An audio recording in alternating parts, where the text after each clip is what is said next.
Kalau TF settingnya atau maksimum drawdown yang diatur itu. Nah, kalau kalian suka tren, pilihlah pair yang seperti. Hai Real Traders, balik lagi di YouTube-nya Traders Family bersama saya Denny Asun dan kita bareng Pak Denny Pratama. Halo.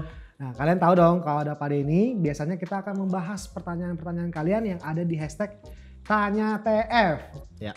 Soalnya Pak Denny lagi sibuk banget nih. Betul. Kita lagi keliling kota untuk live Q&A. Iya, kemarin tuh ke Jogja. Pertama Jogja, habis itu ke Bali. Medan. Iya, Medan, Bali. Bali. Dan nanti tanggal 16 Mei kita akan ke Surabaya. Nah, makanya mumpung lagi di sini, kita langsung tanya jawab aja. Pak, kita mulai ya Pak ya. Oke.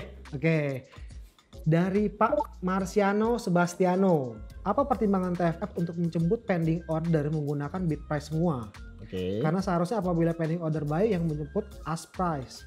Namun di TFF yang menjemput pending order buy adalah yang bid price. Sehingga di TFF sudah running tapi di MT4 belum running. Akan lebih baik jika sesuai dengan MT4. Terima kasih. Bukannya emang gitu ya Pak? Ya emang begitu. Aplikasi Traders Family udah mengikuti MetaTrader. Cuma mungkin yang Pak Marciano lupa ini adalah ada yang namanya spread.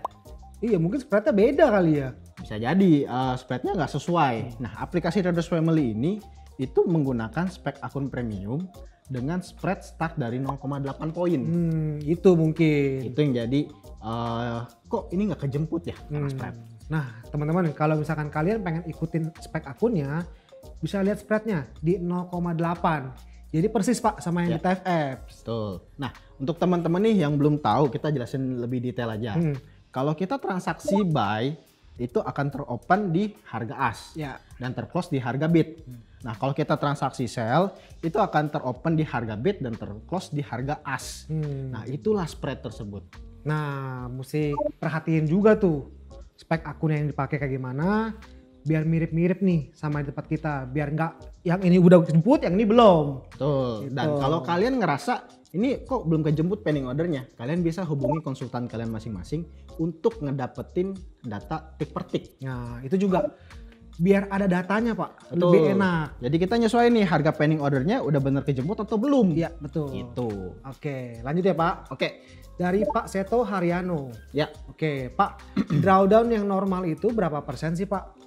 Nah, ini agak sedikit tricky nih Pak, karena klien banyak yang nanya nih. Kalau drawdown normal ya? Ada yang bilang 20, ada yang bilang 30, ada yang bilang 50, ada yang bilang 100. Oke. Menurut Pak Denny gimana? Kalau bilang normal itu tergantung trader. Misalnya, saya sebagai trader yang risk per trade-nya 1%.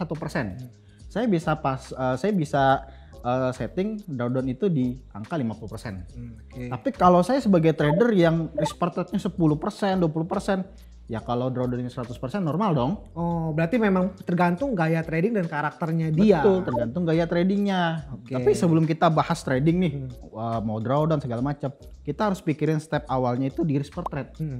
Risk rewardnya berapa? Tujuannya apa sih?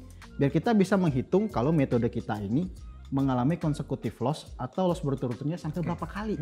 Nah, untuk kalian yang pengen tahu nih seberapa gede consecutive loss-nya, kalian bisa pakai tools backtest-nya kita.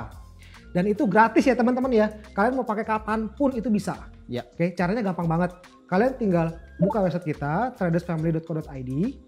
Lalu kalian ke menu login. Setelah login, kalian tinggal klik menu bantuan. Tinggal dipilih aja tuh, tools backtest. Betul. Tinggal diisi data-data backtestnya.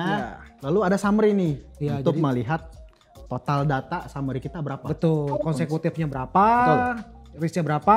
Ya. Oke. Nah Pak, ini mungkin teman-teman juga penasaran Pak. Oke. Kalau TF nih, drawdownnya berapa persen sih Pak? Kalau TF settingnya atau maksimum drawdown yang diatur itu 30%. Tapi kan itu perusahaan Pak. Ya, karena TF sebagai perusahaan. Ya, kalau individu? Kalau individu bisa sampai 50%. Oke. Nah teman-teman, udah jelas ya. Kalau misalkan kalian drawdownnya mau ikuti yang perusahaan bisa di 30%. Tapi kalau individu sampai 50% pun masih nggak masalah. Ya. Oke. Lanjut Pak. Ya. Dari Pak Mulyanto, sorry. Pak, boleh gak sih TF point ini kita timbun sampai 2 tahun Pak? Kan lumayan Pak kalau misalkan 20.000 poin nih. Ya. Kita tahan-tahan sampai level legend, dapatnya berasa Pak. Kalau nyampe level legend dikalinya Rp20.000 lagi. Iya, lebih berasa banget kan. Tapi kalau mau dikumpulin boleh lah. Tapi kalau kita menyarankan ya withdrawal redeem aja sebagian. Kenapa sih? Buat ngerasain hasil. Ya. Nanti udah nyampe level elite, level master, dicoba redeem lah.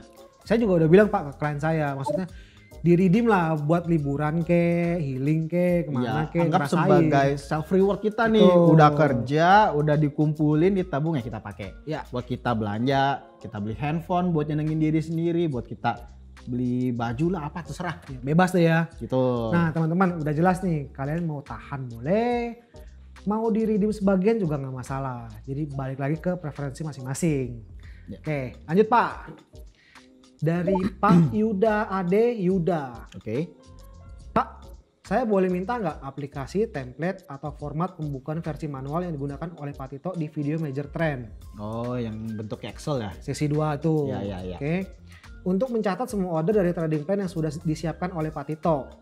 Karena menurut saya itu lebih mudah untuk di print. Oke, kalau untuk dalam bentuk Excel kita nggak ada. Tapi kita sudah menyiapkan dalam bentuk risk calculator di website. Oke. Itu bisa diakses oleh semua member. Nah ini Pak, mungkin teman-teman yang pada belum tahu nih. Oke. Kalau untuk risk calculator itu semua sama lagi nih. Ini semua gratis. Kalian tinggal pakai aja di websitenya kita. Caranya sama juga. Kalian tinggal login di website kita di tradersfamily.co.id. Lalu kalian tinggal pilih bantuan, tinggal pilih risk calculator. Ya. Sama nih, tinggal masukin data, nanti semua akan kelihatan. Nah, nanti dihitungin dari risk kalkulatornya. Gitu. Oke. Lanjut Pak, dari Pak Andi Herdiana. Oke. Aduh, ini banyak banget sih Pak. Oke. Sampai sekarang masih banyak. Tips memilih pair trading dan berapa maksimal pair buat trading yang sesuai terutama buat pemula banget. Milih pair masih banyak yang nanya nih. Masih banyak Pak, konsultan yang lain juga pada ngomongin hal yang sama. Oke, kalau kalian para trader yang masih pemula mau pilih pair, Ya. gini. Pertama kalian pilih dulu stylenya mau seperti apa. Kalian suka trend atau sideways? Atau kalau bahasa sideways itu ranging ya. Nah, kalau kalian suka trend, pilihlah pair yang seperti GBP, Gold sama Nasdaq. Ya. Tapi kalau kalian suka yang ranging atau sideways, pilihlah forex di Aussie USD atau Euro USD. Yang karakternya lebih stabil ya. Betul. Ini sama kalau kita kayak milih mobil nih. Kalau saya sukanya ngendarin mobil tuh ngebut. Sports car. Nyarinya sedan atau sports car. Ya.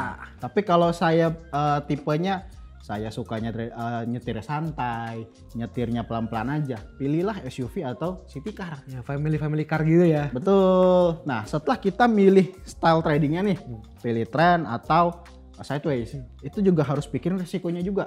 Apalagi masih pemula nih. Iya. Jangan pilih style trendnya, tradingnya Nasdaq. Nggak ngerti. Aduh, itu mah PR Pak. Jangan sampai Nasdaq. Gitu. Sama ini, kalian juga mesti ingat resiko ya Pak ya. Betul, resiko juga diukur. Sebenarnya trading style apapun, pairnya apapun, tinggal disesuaikan aja sama karakter tradingnya kalian. Ya. Cuman kalian mesti inget nih, masing-masing pair punya resikonya sendiri-sendiri. Ya. Oh, oke. Pak, sebenarnya teman-teman juga masih banyak nih Pak yang penasaran. Penasaran soal apa lagi? Kalau Pak Tito, pairnya ada memihak ke misalkan gold atau Nasdaq atau apa gitu gak sih Pak? Pak Tito itu nggak pernah memihak pair. Karena di YouTube juga Pak Tito udah pernah ngomong nih, Pak Tito nggak memihak pair, yang dipihak adalah duitnya. Yang penting cuan. Iya. Oke teman-teman, udah jelas ya, Pak Tito nggak pernah memihak ke pair manapun. Yang penting duitnya dulu. Nah Pak Denny, kayaknya untuk sesi pertanyaan kali ini sampai sini dulu Pak Denny. Oke. Buat teman-teman yang masih punya pertanyaan, jangan lupa tinggal komen aja di YouTube-nya kita dengan hashtag #TanyaTF. Nanti kita akan bahas di sesi berikutnya. Salam.